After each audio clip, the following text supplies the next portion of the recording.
that. So let's go to the truth. And I'm going to ask you a couple of questions. What religion did Mao Zedong believe in, the great murderer of China who killed 50 million people? I don't know. Yeah. He was an atheist. What religion did Joseph Stalin believe in, who killed over 30 million people of the Soviet Union? An atheist. He was an atheist. So that's 80 million people murdered in 2 countries in just the 20th century that did not believe in any religion. So it's an easy talking point to say that religion causes war, but in reality, it seems as if actually totalitarian dictatorships rooted in atheism and a lack of the divine is what caused more human suffering in the 20th century than not. Welcome back to my channel, guys. It's Clinton White here. Today I'm checking out this video from Charlie Kirk. Say Charlie Kirk tears apart liberal atheists. Okay. Guys, let's check it out. This is about to be interesting. My name is Ranger. It's nice to meet you. All right, hello. My name is Ranger. It's nice to meet you both. My name is Ranger. So I have 2 questions for you. The first of which is you were talking about you want an America that fears God.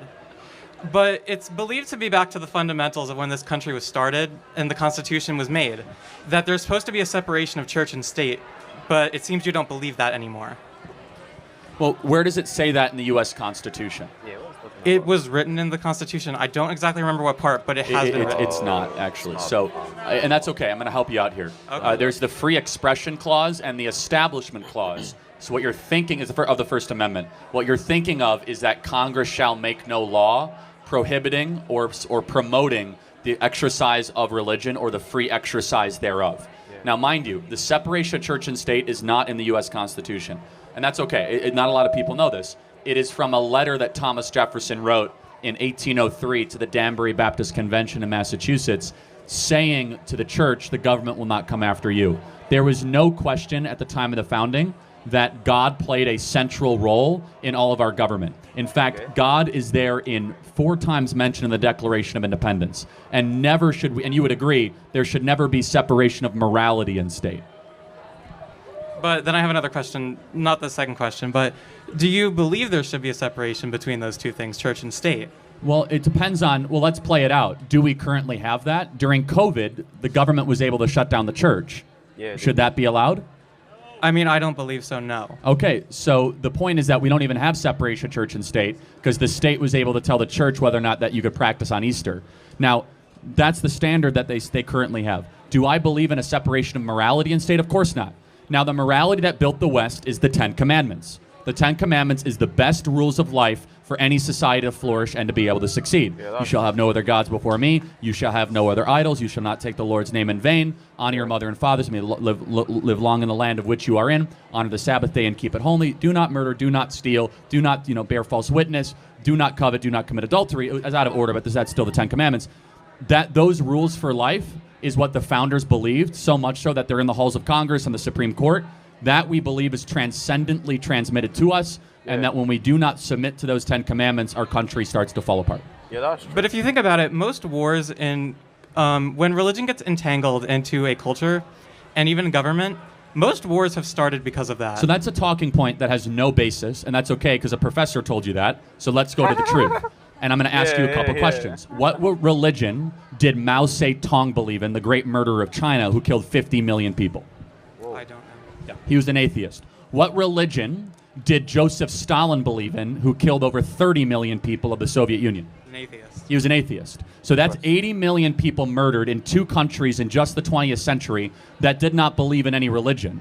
Yeah. So it's an easy talking point to say that religion causes war, but in reality, it seems as if actually totalitarian dictatorships rooted in atheism and a lack of the divine is what caused more human suffering in the 20th century than not. Adolf Hitler was not a Christian. Adolf Hitler was at war with God and thought he was God and a total maniac. So there is no basis for what you're saying. You might be thinking about like the Crusades or something like 600 or 700 years ago, or the Inquisition.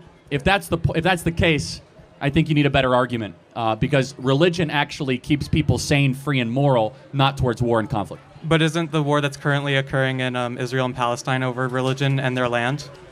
Yes and no. It's more over territories and boundaries. Of course, they're religious wars, but if you look at the major wars over the last 30 or 40 years even, some are religious, some are not.